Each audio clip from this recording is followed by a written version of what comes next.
In this video, I'm replacing the wood bed on that 66 Chevy C10 Fleetside long bed. And I'm not using the kit. I'm going to show you how. Right, so I said replacing, but really I'm putting one in because there isn't one here.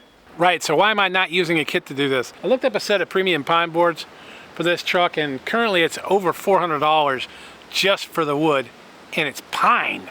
And then you have to ship it, which is incredibly expensive, and I thought, I think I can do this cheaper and use something nicer like oak. So obviously I had to source some oak. My first thought was maybe Home Depot or something like that. That really didn't turn out that well. One of the interesting things about an 8-foot bed is it's actually longer than 8 feet, which means an 8-foot board is actually too short. So for Home Depot or Lowe's or something like that, you'd have to get a 10-foot board. And we also have varying widths. So I decided to see if there were any sawmills in the area, and wouldn't you know it, there is. And you probably have one in your area too. So I opened up Facebook Marketplace and just typed in lumber rough cut oak and hit enter and had a ton of options. I scrolled through them, found one that was actually in the town right near me. I contacted the gentleman that ran the sawmill, and within a couple days I had all of the wood I needed for the project, all for a reasonable price. So of course from the sawmill, we're talking about rough cut wood. It's actually like an inch thick. It's way longer than 97 inches, which is what we need it to be. But for clarity, here's the minimum rough cut quantity and dimensions. They're all going to be 1 inch thick, about 1 inch thick. And you're going to need 6 that are 103 inches long and are 8 inches wide, 2 that are 66 inches long and are 7 inches wide, and then 2 that are 103 inches long and 6 inches wide. But the good news is, it was only $120 for all of that oak, and that's way more oak than I need. That's actually, there's a couple extra pieces there because I wanted a couple extra pieces just in case I screwed up, which I probably will. But forget about measurements for now. The main measurement we're concerned with is it needs to be 3/4 of an inch thick, and that's what we're doing right now. Actually, let's talk about the finished specs for a moment. They're all going to end up being 3/4 of an inch thick, and then we'll be cutting down the width on each one of them. And then finally, we'll do the length. So I'm going to get to work bringing all these boards down to 3/4 of an inch thick. You'll see what I do. Basically, you run the board through the planer and it planes some down, and you just keep going until you get to 3/4 of an inch. I recommend watching a video on it if you don't know how to do it. Obviously, there's videos of that on YouTube. So you go out and buy one, look up. Hey, it's YouTube. You know what to do.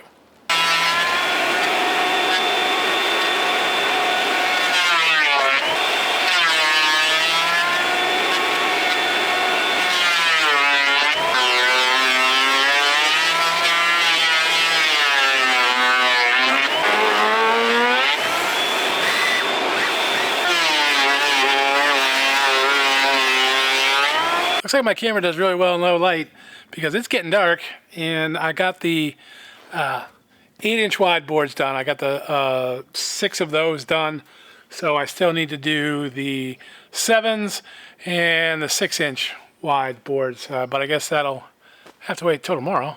Next up, I'm going to clean up one of the edges on each one of the boards. These are the 8-inch wide boards. They're going to end up being 7 7/16. So I'm going to take it to about 7.5, but we're going to do that on the table saw. I'm going to use this though to clean up these edges. If you look at, I'm just going to clean up one edge because we're cutting the other edge off. Like if you look right here, you can see this little slight bow here where it's not flat. So we're just going to run it down that planer joiner thing to make this edge a little bit smoother and knock down some of this. Now you might think, why wouldn't I do the other side? The other side, and this is why I'm going to look at each board really and figure out which side is going to get cleaned up. There's a bigger not so straight edge right here on this knot, so we'll end up cutting that off because we're gonna cut off about a 1/2 inch off of here, pretty much off all the boards, the 8-inch boards, the 7-inch boards, and the 6-inch boards. Actually, I think the 6 go to 6 3/8. I'll have to check my notes. Yeah, so that's what's next.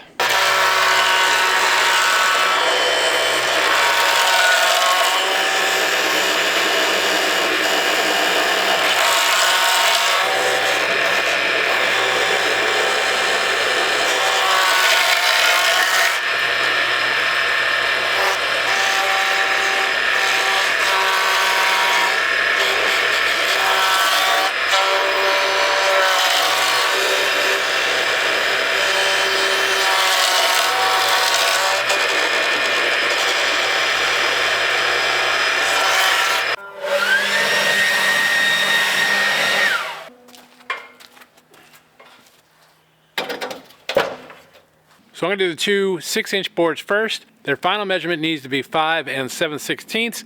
So I'm gonna do them to 5 8/16, which of course is 5.5. This does have a measurement here, which I have set to a little bit over 5.5. And I'm also gonna just go ahead and check it here. And yeah, we're a little bit over 5.5.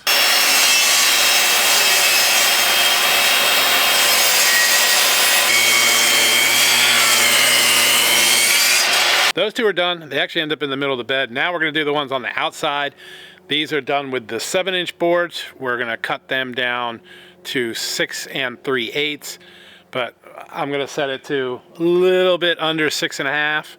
Remember, you can't add wood back. You can always take it down some more. Because this is a Fleetside, these boards actually end up getting cut into 3 pieces. One piece you kind of throw away and the other 2 you use. Because they're the outside boards, so the wheel well, you know, eats up a bunch of that. Let me just unplug the saw. Let me move this out. We're gonna move it out to just under 6.5. Check it here. Yeah, that's about right.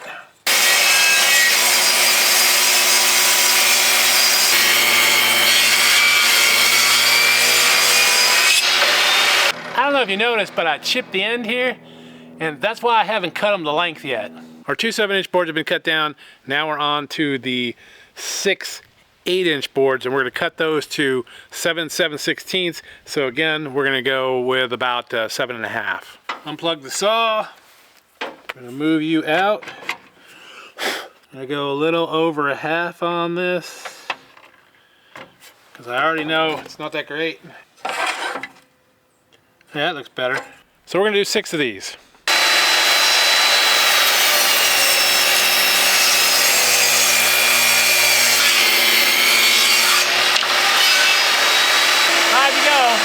So I've cut the widths down to almost where we need to be on all the boards.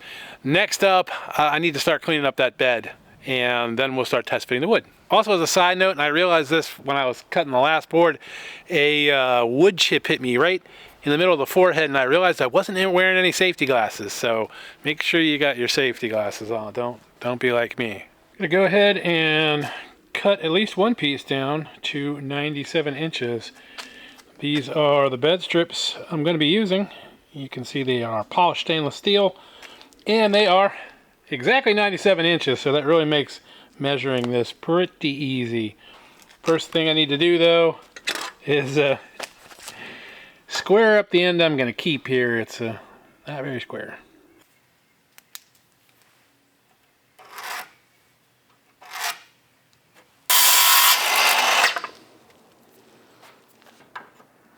Oh yeah, that's much better. There's our 97 inches. But I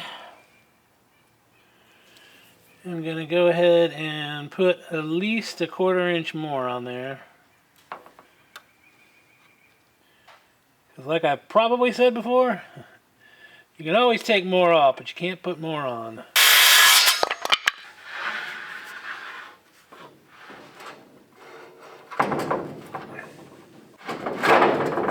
So of course we're stuck on this old bolt right here, which really needs to come out, and so does that old bolt and that old bolt and those old bolts. See, all these got to come out. And sadly, I think I'm gonna have to cut them all off. Making some progress though. Let's see, this will kind of, yeah. That's what that's going to look like. And you need a gap in between the boards. And so you need a gap here for these bolts. And you see we don't have a gap all the way down, but that's kind of because we're hitting some old bolts here. So I got to get those off. So I guess prepping the truck is probably what's next. I got to get all these bolts out of here. And probably get some POR 15 and wire wheel, and yeah.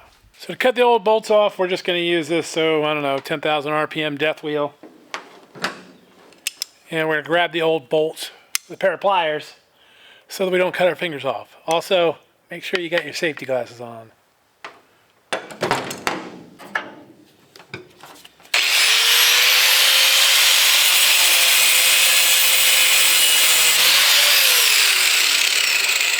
Just like that. So that's basically how it's done, and I'll spare you the rest and do all that off camera. Still cutting off bolts and realized something. I'm missing a couple pieces. Yeah, they're supposed to be a cross brace, kind of like this one. Right here. Alright, well, I guess I gotta order that.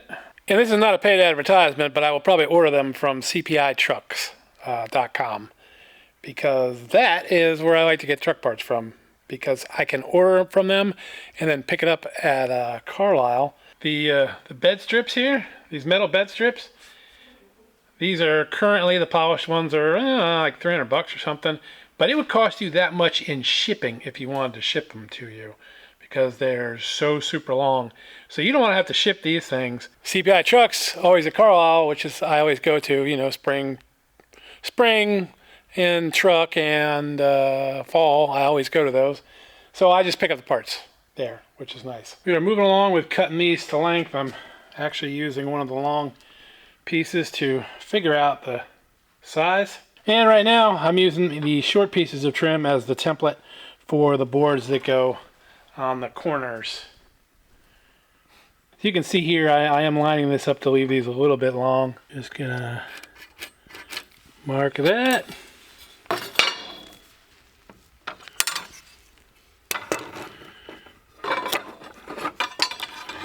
And then draw a nice straight line across here as soon as I put the camera down. So this is now our corner piece. It's going to go here.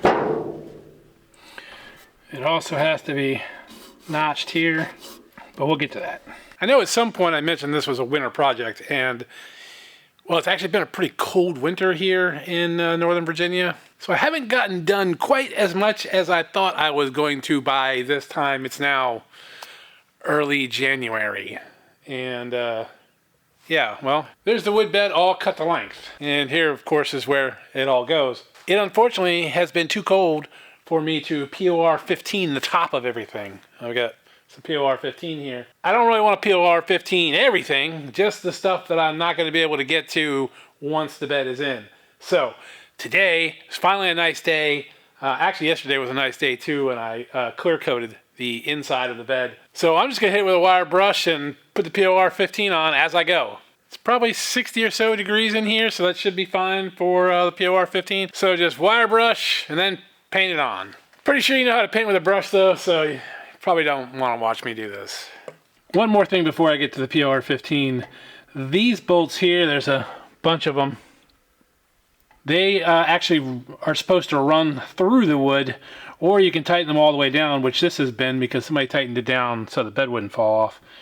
And I'm going to leave it tightened down, and when the wood goes in, I'm going to notch the wood underneath so these remain hidden. I mean, honestly, I'm kind of a one-man show here, so I'm not going to just take the whole bed off and do it kind of the conventional way, because there's just one of me. So it's fine for it to stay that way. The other way to do this, of course, is to take the entire bed off, put it upright, put all the boards in, and then bolt all of the cross members down that are all still in here, bolt all those in place, and then put the whole thing back on the truck and bolt the whole thing down. I'm not doing that because it's just me. Well, that looks a lot better, huh? Basically, I got everything that I wouldn't be able to get to from underneath once the bed is on. Not trying for perfect. Remember, we're just trying to get this truck usable and get it back on the road. We're not trying to restore it. If we were trying to restore it, we'd rip everything off and redo absolutely everything, replace a whole bunch of stuff, and spend $1 gazillion on it. But that's not what we're trying to do. You know that already. It's been a week or two, so our POR 15's nice and dry. Okay, so I'm working on fitting the piece that goes here. Now it's going to basically lay in right along these holes here. You have to cut a notch, though. There's a piece of metal right there that it has to be cut out around. So here's our piece. This is what I've measured. If anything, this will be a little too tight and I'll have to cut it a little bit bigger.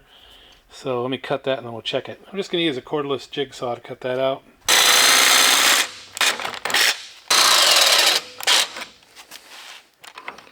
You get some new blades. This blade is super dull. So there's our notch. Let's see if it fits. Okay, well, it fit, but it was super tight. And quite frankly, that one there is also super tight. And what I determined is, remember when I left these just a little thick? This is supposed to be exactly 3/4 of an inch thick, and it's not. It's, well, it's almost an 1/8 inch too thick. So I'm gonna have to send them all back through the planer one time. Not really the best day for that, but I'm gonna do it anyway. There's what about 1/8 of an inch looks like times all these boards. Yeah, that's gonna be a nice mess to clean up when the snow melts. So these weather delays have been quite annoying, but now that I've got all the wood planed down and that's at the proper thickness, it's 3/4 of an inch, I'm gonna go ahead and start at the middle again and load them back up in the bed and work from the middle out. For whatever reason, I started messing with the outside boards. I really need to work from the middle to the outside. That's a better way to go. Let me just do that.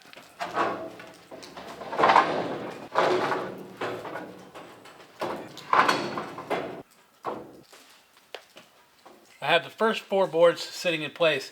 When I put the next board in, it's gonna wobble because of these bolt heads right here.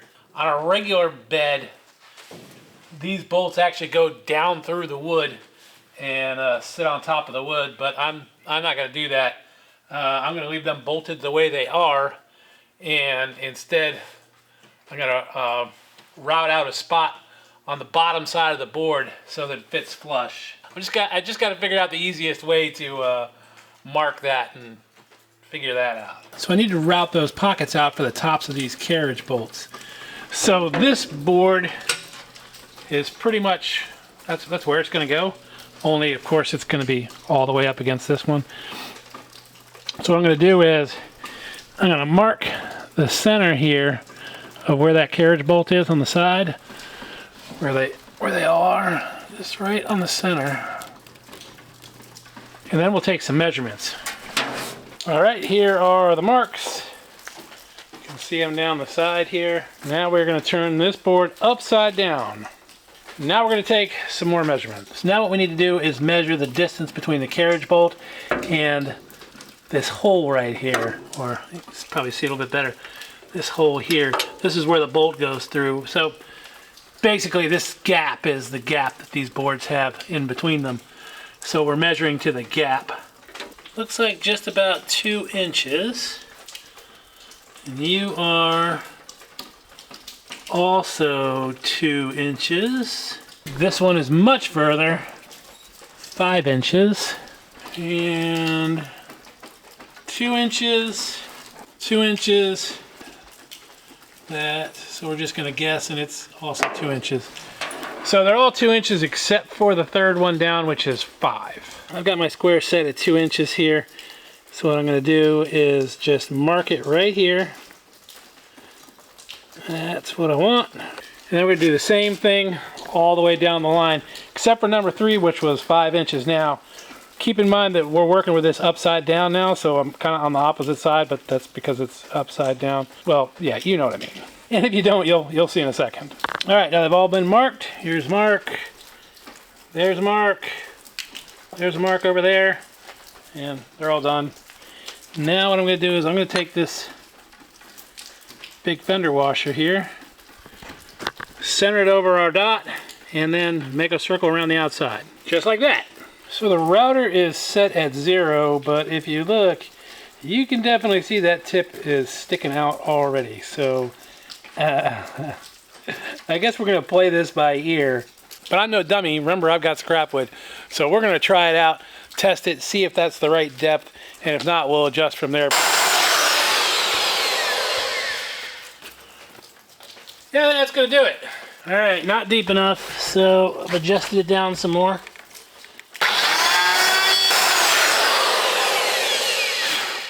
Wow, I mangled that. So I'm definitely gonna have to be really careful when I get to the real piece, not to go so far outside the lines. Quick check on this. All right, that sits flush now, no wobbling. So I think we got it. Okay, time to work on the actual piece hopefully with a little bit more precision than I did on the test piece.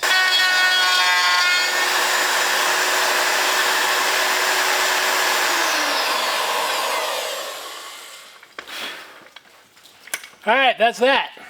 Now we've got all of our pockets for this board. There's one more board over there. The far board over there needs the same treatment, but none of the rest of the boards need this.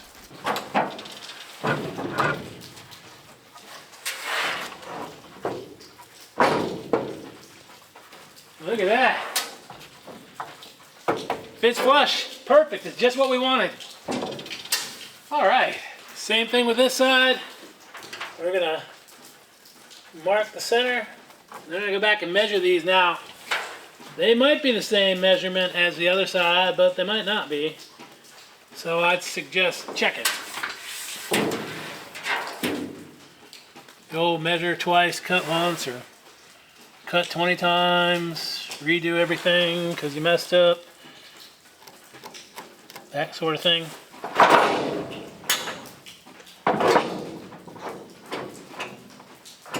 Alright, looks good. My original thought was to put the next board in and then trim it for the wheelhouse. But then I decided this is probably the best time to cut the grooves in the wood for this. Now that's simply because you have to cut grooves on... Actually, let me show you. This is actually some pine for a short bed that I don't even know that I'm going to use, but these are the grooves we're talking about on either side of the wood. See, I like that. Now this is the piece that goes where that wheel well is, but we've got to cut out a section here, right? But both sides still need to have the groove. So I've determined that it's probably just easier to go ahead and groove both sides of this piece of wood and then cut that section out afterwards, than try to cut this section out and then put a groove on this side when there's a big gap where there's missing wood. Now on the two pieces that go here and then in front of the wheel well, they only get grooved on one side. They don't actually get the groove on the part that goes underneath here. Just follow along, it'll make sense. I know that all sounded confusing. All right, so here's our diagram of what we need to do. So I'm gonna do this all with a table saw because I don't have any special router bits to do this. So table saw it is. And looking at the diagram, what we're working on here is the D cut. If you look at D, that's supposed to be a 1/2 inch. Now the thickness of that is going to be 1/8 of an inch, even though that's not listed. B is 1/4 of an inch, E is 1/8 of an inch, so obviously F, which doesn't exist, is 1/8 of an inch. Here's a cut on a piece that I already made. Maybe that makes more sense. And then we're going to put a groove here, which is going to be 1/4 inch wide and 1/4 inch deep, right here. But first, we need to shave this off here, so we're going to shave 1/8 of an inch off, 1/2 inch out. It's actually a little bit more. I've got this set at a little bit more than 1/2 inch, because you see there's that piece of wood there. When I cut the groove this way, it's going to cut that off, so that'll be fine. So a little tiny bit more than 1/2 inch. I mean just a little, just a scooch over 1/2 inch. And of course I did that by measuring here, and then I made a test cut, and indeed this is a little over 1/2 inch, and this is 1/8 inch wide total. Now this is the surface of the board, and that's underneath. So if we were to put that in there, it would go just like that, only we need to still cut that groove. But just so you know what side of the board we're working on here. And on every board but the outer boards, we're running 2 grooves, one on each side. Okay, note to self, this is a 2-person job. The boards are just too long to handle by yourself. It's just too dangerous, so I'm going to wait until I have a helper.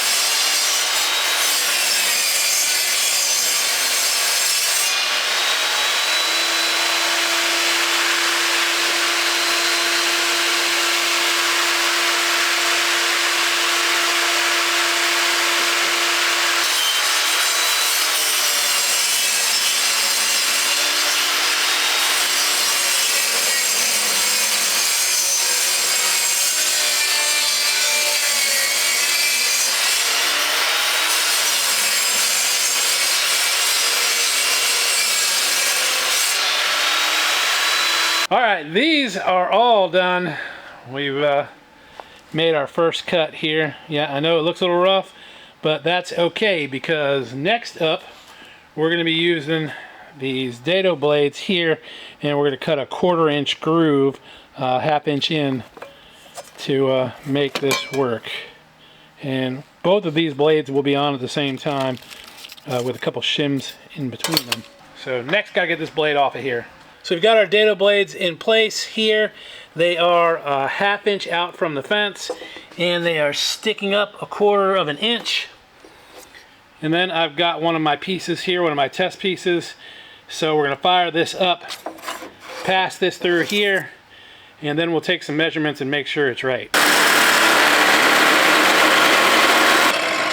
Okay, so it looks like my measurement is off slightly because I wanted it to take out this entire piece. So I'm going to have to move the fence over this way just a little bit, and then we should be good to go. There, you can see we've got the groove now, though, once we fix that problem. All right, move that just a little tiny bit, and now we'll run our next test piece through.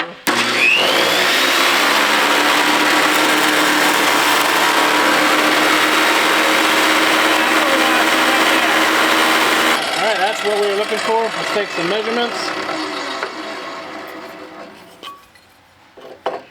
We are looking for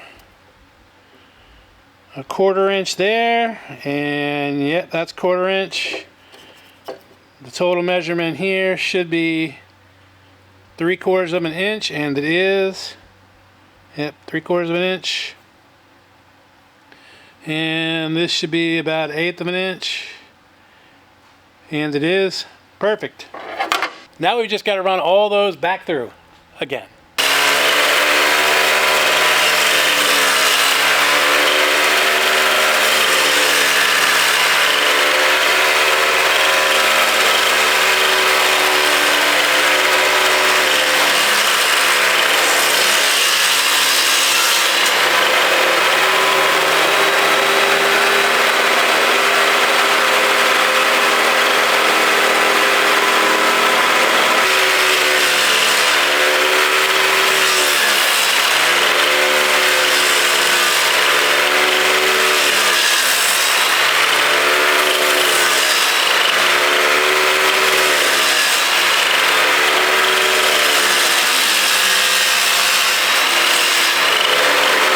Here's a good look at them completed.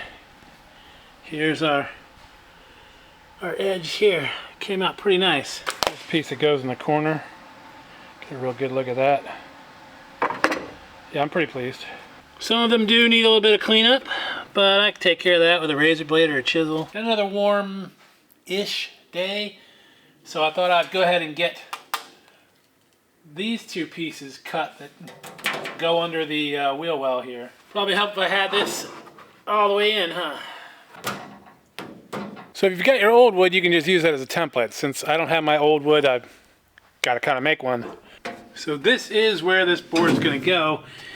And so you can look at this hole here. It's going to be, you know, pretty close to it.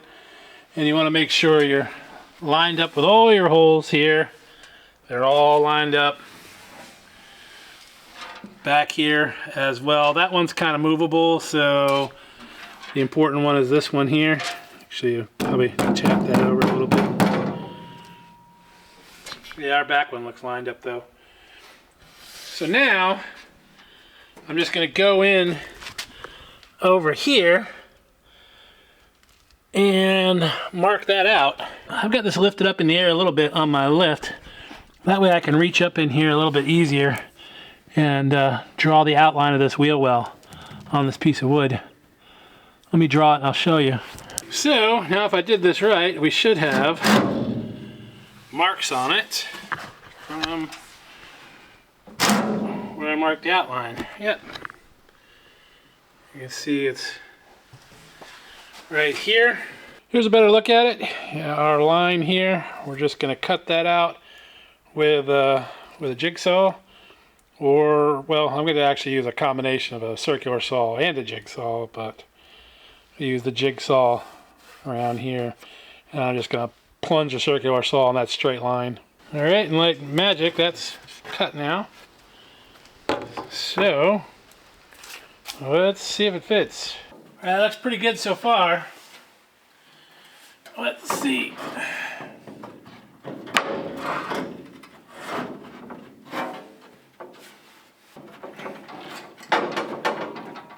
All right, looks good. We'll have to drill holes here eventually, but looks good there, and looks good on the inside as well. Now we just do the same thing to the other side.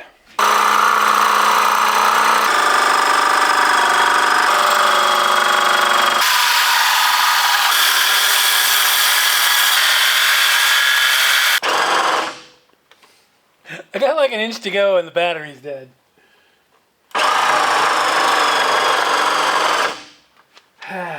Come on, battery.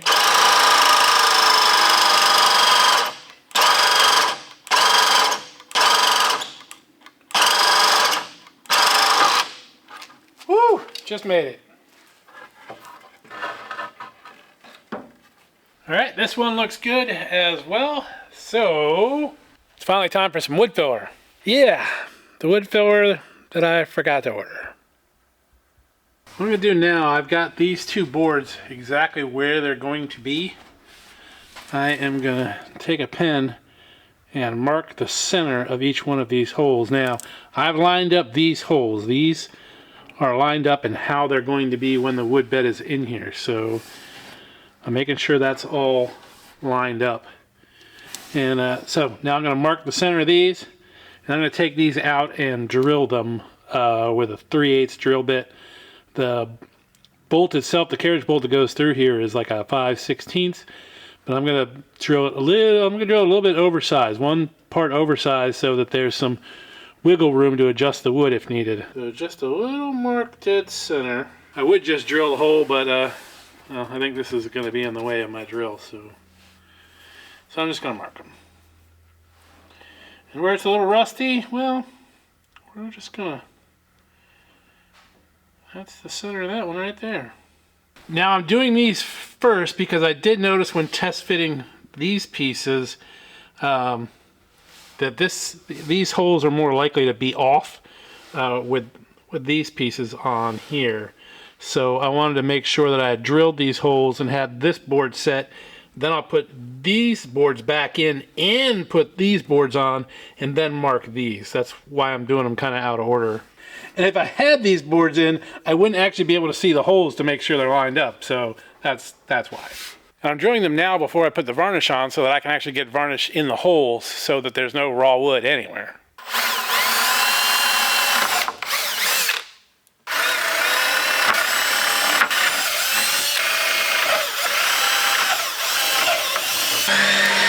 All right, well, believe it or not, all the holes were drilled. I actually had all of the wood in there, and it looked great. Here's a picture. Yeah, I was going to make a video, but I got so excited that I completely forgot. Here are the pieces that were already in there. I've now drilled the holes. Yeah, it's a tight fit, but they all fit. Everything was laid out. So now I am going to use some of this wood and grain filler. There's some spots like right here that need to be filled, and some of these knots over here, like this. See it here? I want to fill that up first before I put some varnish on there. So I'm gonna do that real quick. I filled it up pretty nicely. This is supposed to be white oak colored, so I shouldn't really need to do anything with it other than put it in. They said if it's like super dry to just put some water in it.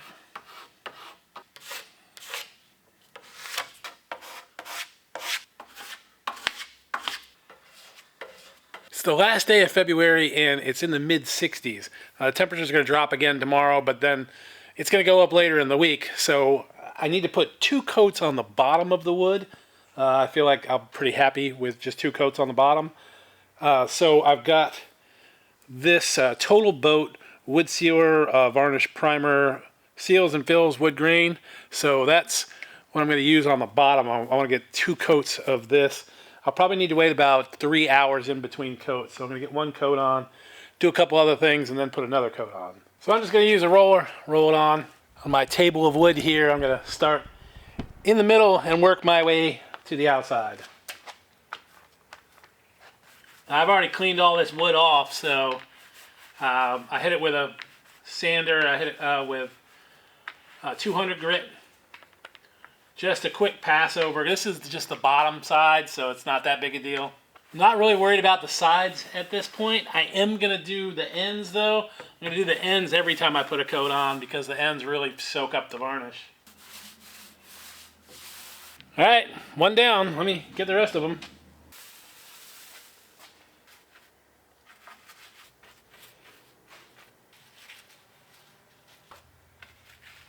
It is time for round 2. I think it came out pretty nice. It's dry to the touch, so we should be good to do another coat.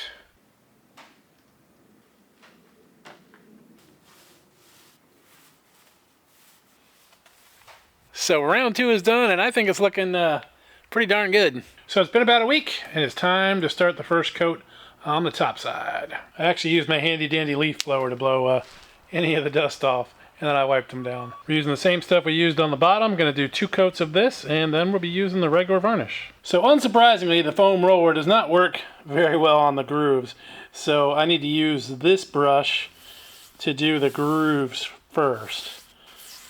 And I want to do the grooves first because well, see there how I got some up on the top? Now I can go over that with the roller and smooth that out. All right, it's time for the good stuff. Got a couple coats of the filler on here, so now I'm going to start putting on our actual varnish. The idea is to get a couple coats on, then I'll let it dry about 24 hours, sand it, a couple more coats, let it dry 24 hours, sand it, and just keep going until we probably, well, either we run out of varnish or we got at least like 8 coats on here.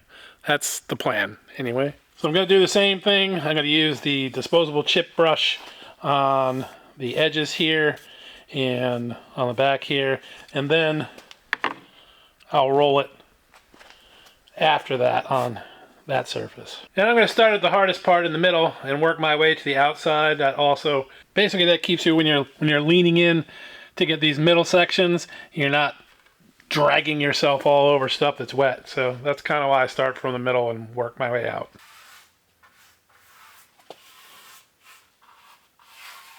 Almost time for the roller.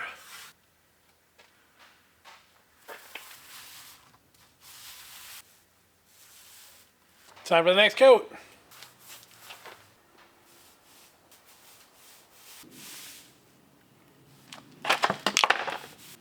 Looks good to me.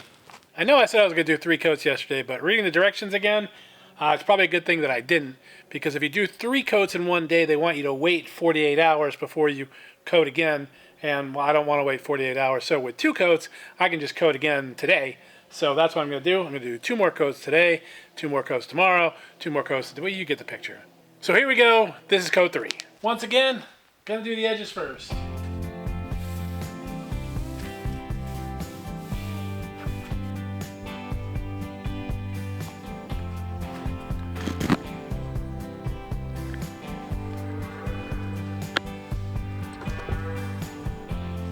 Cows have decided to check out what I'm doing.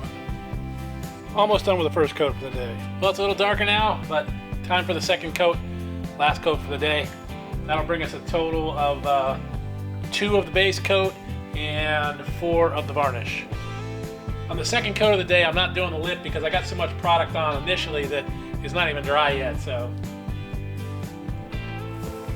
Quite frankly, it's going to be covered with a metal rail anyway.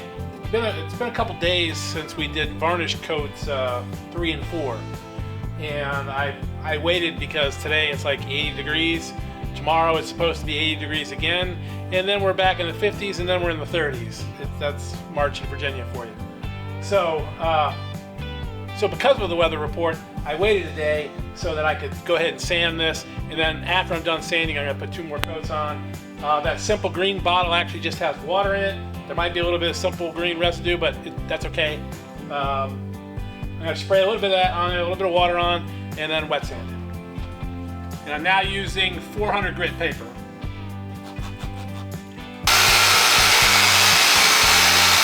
Now, I'm not sanding the grooves at all. That's fine, it doesn't matter. That's gonna be covered up with a piece of metal, so who cares?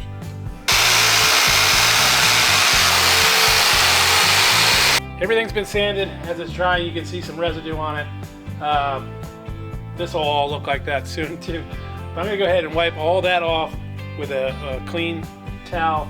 I'm gonna use some water, and then we'll go over everything with isopropyl alcohol just to make sure there's nothing that's got on it. But first, I'll make sure I didn't miss any spots sanding. You can take a little bit of water, wipe it down, get all the residue off. Any residue you leave in here is gonna get captured in the clear varnish, so make sure you get it all. You see, I just put my hand right on it. And that's what the isopropyl alcohol is gonna be for. To get rid of dumb things like that. I hit it with our alcohol and another clean rag, and as you can see, there's nothing came back on it, so we're good. Try and get 2 coats on today, and then 2 coats tomorrow, and then the weather's bad. Coat number 5, done. Now I just gotta find something to do while I wait for it to dry. Maybe watch some YouTube shorts or something. So I've gotta say, it's not until you sand it for the first time and put another coat of varnish on it that it really starts to look really nice. But don't rush to get to that stage. Just put on a bunch of coats of varnish and then sand it, and then put some more coats of varnish on. You gotta be patient. Coat number 6, coming up. So I'm using this foam roller with the Gleam varnish, and you can, when you put it on, if you look, you see how it's leaving like bubbles, little bubbles there? And that's kind of nice because you can really see the coverage you're getting. And those bubbles actually go away really quick, because if you look over here, I just did this and it's already gone. You can see they're kind of popping there. But for a brief moment, you can really see the coverage you're getting. Here, let's take another look.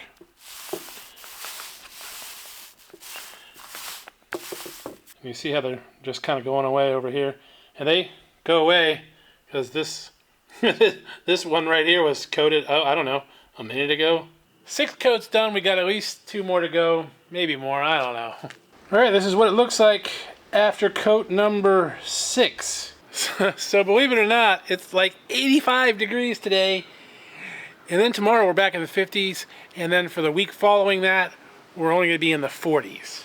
So I'm gonna go ahead and put 3 more coats on today. We're gonna try and get coats 7, 8, and 9 on, and that might be it. I'm pretty pleased with how it looks at the moment, so 3 more coats may be enough that we can then sand and polish.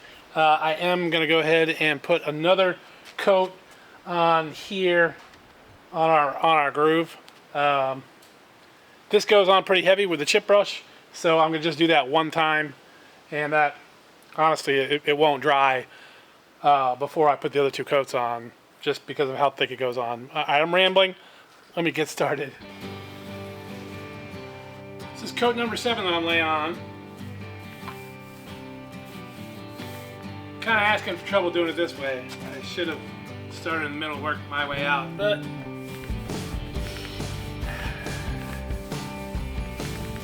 the excitement got the best of me. We're on coat number 8. All right, we're on to coat 9, and possibly the last coat. We'll find out in a few days, because this is going to be drying for a while. This will be the 3rd coat for today, and that means it's got at least a 3-day drying time, which it does anyways, because the temperature is going to drop drastically tomorrow. We're going from 80 to 50, so yeah, kind of stoked. Looks great. It's really a lot of work. 9 coats in the books, and I've used about a half gallon of varnish. Actually, a lot less than I thought I was going to use. I thought at 9 coats I'd be close to the end of that gallon, but that's all right. More for the next one. Since it's going to get cold, this will be sitting for several days, and wow, that lighting's terrible. It's gotten really dark outside. Oh. All right, I'll be back. Here they are with 9 coats, completely done. Looking great, time to install. Not quite. If we look real close, and I don't know if it's coming out on camera or not, but there's things like, well, some bugs flew into it while it was drying. There's some spots right there where it's not that great. So it's actually time to hit it with the sander. So up next, we're actually gonna sand this and then compound it and then polish it. I actually already did that on a few of them, but I decided what I really needed to do was simplify it. I went through a bunch of different sanding. I didn't need to. It doesn't much make a difference. The finish came out pretty good. What it has is it's, there were like, this is a bug right here. There were some gnats that flew in here and landed on this. So a couple of them have bugs and things like that. And all I really want to do is just kind of knock some of that down. So I'm going to wet sand it with some 2000 grit. Then I'm going to hit it with some compound, some polish, and it's going to be good. Probably some wax too. So we're just going to get it wet. And a little bit on there. Once again, this is just water in a simple green bottle.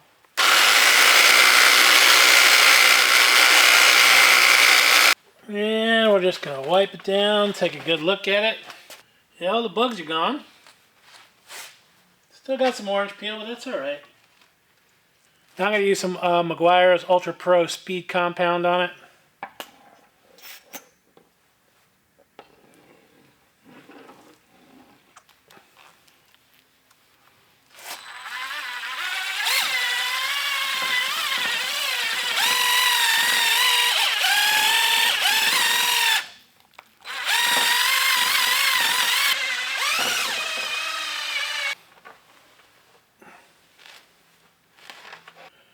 Now we're going to use the Pro Speed Polish.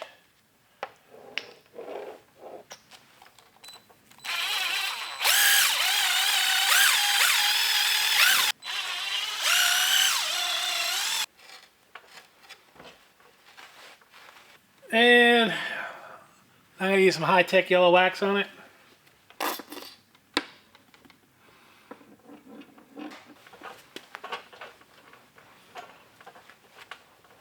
All right.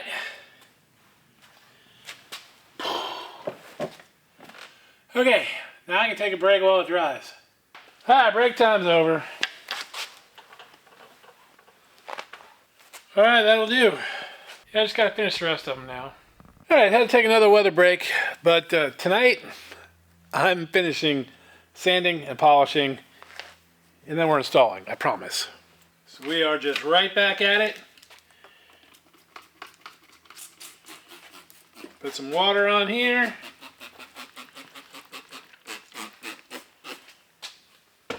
$2,000 grit. Really doesn't take much to get it to where I want it to be. Really just getting any pops and bugs off. And then polish.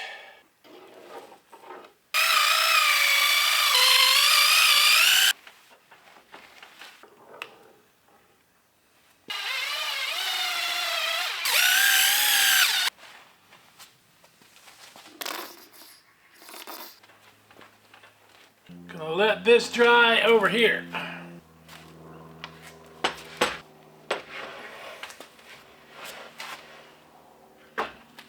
So now comes the fun part, which is putting the wood on. So let's go over a couple things. Now here's our bolt kit, and everything was bagged individually, and I just threw it into a big pile. Of course I'm kidding, all the nuts and washers were just in one big bag. And what we've got here for carriage bolts is we have 5/16 and then a bunch of 1/4 inch. We're working with the 5/16 bolts first, that's why there's a bunch of them out. These are actually individually bagged, but all of this was all just in one big huge bag. So I've separated out some of the nuts, these big giant washers over here, the smaller washers over here, and then we've got some of the 5/16 nuts with the 5/16 washers. I got 5/16 bolt, a lock washer, a nut, and then a large washer, and then I've got a smaller washer over here, And that is because, so where the bolt goes through the wheel well, through the wood, and then through this support right here, we're going to use the small washer because this large washer is not going to fit up into that metal support. Now here, where there's no support, we're going to use the large washer. So for there, we use the carriage bolt, the large washer, and then the lock washer, and then of course the nut. What I'm going to do is I'm going to put in all of the bolts and the nuts for this set of wood and the other side, including the 1/4 inch. They're used wherever you see a bed strip. You're going to use a 1/4 inch. But around the outside, 5/16. So we'll be using a bunch of the 1/4 inch once we get to the rest of the wood. But what I'm going to do for now, going to finger tighten them only. I'm not going to tighten them up with a wrench just yet. I'm going to do all of the bolts from the outside in, and then once all of the bolts are in place, I'll go up underneath the truck and one by one and tighten them all. It's going to take a while. I can already tell you from test fitting some of the bolts, a thick Phillips will be your friend, because this works great to line up these bolt holes that we drilled out earlier. One more quick tip before I dive into this is you may notice the truck is sitting a little more level now. That's because I have put air in all 4 tires. It is at ride height. You never want to do any of your finish body work on flat tires not sitting at the right ride height. We're going to bolt everything together. I'm going to make sure that it has 4 full tires the whole time I'm working on it from here on until we're done.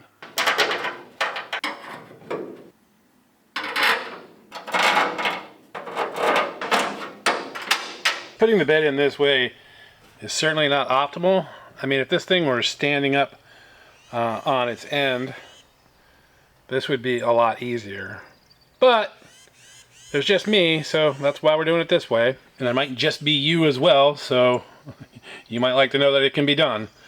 But one of the things I have noticed with this, because this bed had been bolted down without the wood intentionally, somebody just decided they weren't going to have a wood bed in it. Like this is off just a little tiny bit. And I did find, if you've got a nice size persuader, you can adjust these to where they need to be. Let's see, if you look down in that hole, yeah, you probably can't see it, but the bolt hole is off just a little bit, just a little tiny bit. And yeah, you see that moved. And almost. That's got it. We're lined up now. I mean, it is a truck. So now this should go. Yeah, goes in, fits flush, and now I'll be able to reach up underneath and put a nut and some lock washers on there. Really, once you get the first rail done, everything else should line up for the most part. I did find one spot over here where I missed. I definitely missed the hole, because the other ones are good, but this one, not so much. So I'll just have to drill that out, and no big deal. There's really not a whole lot to see here. What I'm going to do is set the board in.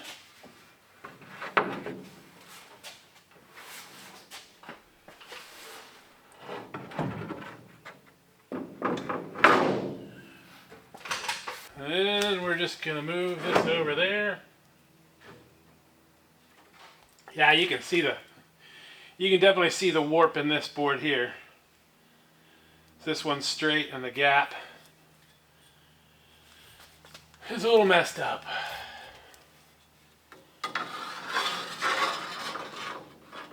And this piece just sets down right there. Then our bolts go in here.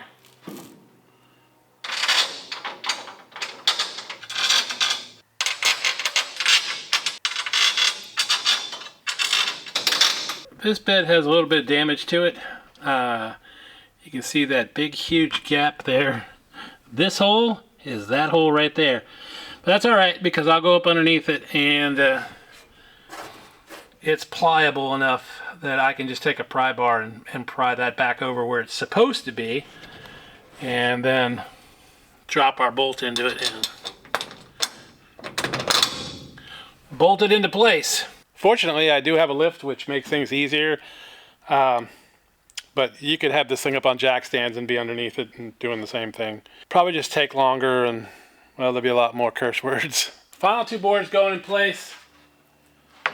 I have most of the other nuts and bolts are on, but there's some that it's going to be a whole lot easier once I start tightening them all down. Then I'll be able to get to them easier. That's pretty exciting. Well, it's exciting for me. I don't know if it's exciting for you guys, but it's exciting for me. Gap issues there, but it's actually not bad at all. It's really not that bad at all. And here goes the last one, which you guys don't get to see yet. Here you can see where I used the fender washer and the lock washer and the nut on the carriage bolt. That is how I did it, where there was not a piece of metal support. You look here, you can see I got a regular washer, a lock washer, and then a nut. Little trick to help get those nuts on is to put something on top of the carriage bolt to hold the carriage bolt down. Otherwise you'll just be pushing that bolt right out of the hole. So put a little something on top of that bolt. Okay, so I just finished tightening up over 120 nuts that hold this bedwood in. I worked on it today and most of yesterday as well, and thank you Michael and Susan for the assist. But with all that done, let's talk about the cost real quick. As I mentioned earlier, all of the white oak came as rough cut lumber from a local sawmill. It cost me $120. Obviously though, there was a lot of work I had to do, and for that I did have to purchase a couple tools. The only tools I had to purchase was the planer, which I got off Marketplace for it's either $125 or $150. And then from Amazon, I got some dado blades.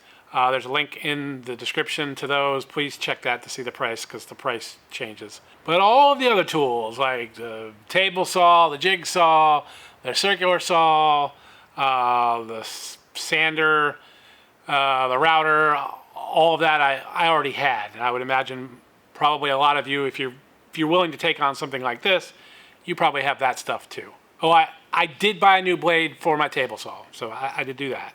But realistically, I'm under $400 for all of the wood and the tools that I had to purchase to do the job. You know, it's going to be like $800 for a 8-foot bed Fleetside. It's definitely some money savings. Now, before you say, oh, BS because of this, that, and the other thing, that's the cost for just the wood. Everything else to do the job, right? The polished bed strips, the polished bolts. By the way, thank you, CPI Trucks. That's where I got the polished bed strips. I saved a ton of money on shipping on those things by being able to pick them up at Carlisle. So thank you, CPI Truck, for having that service. But yes, I had to buy that gleam wood varnish. I had to buy sandpaper. And the rollers. That's all stuff, even with a wood kit, that you would have to do anyways, because those wood kits, they don't come varnished. You have to varnish that as well. So I didn't count that towards the cost of whether or not you could possibly save money on doing the wood yourself, because all of that stuff you have to do anyway. Now, obviously, I spent a lot of time cutting and fitting that wood. A lot of time. If I were in a rush or it wasn't a winter project, because this is a winter project for me, and you know, when it's cold, I don't really like to do a lot. So it was fine for me to do a project where you really need a lot of patience, and it's really easy to have patience when it's 20 degrees outside. It's not that hard, because you do a little bit, then you go away and you come back, and you know, so it's kind of easy. You're not going to rush because you don't really want to. But you know, and here's a little weather report. I know I've given them to you throughout this video. It's still mid-March, and it was 20 degrees earlier this week. Today we're breaking a record. It is over 85 degrees today, mid-March. So that's another reason I knew I could do this project in the winter, because the weather here is just up and down, up and down. If I were in a rush or had no desire to do any sort of woodworking and I just wanted to get the bed done, I would just buy the kit and be done with it. But honestly, it was super enjoyable. It was an experience I enjoyed. Will I do it again? Yeah, I definitely will. I mean, I have a bunch of other trucks, and I have a bunch of other truck videos, so, you know, subscribe if you feel like it. But anyways, you know what? Thanks for watching. I know you've been patient. Here's the finished product.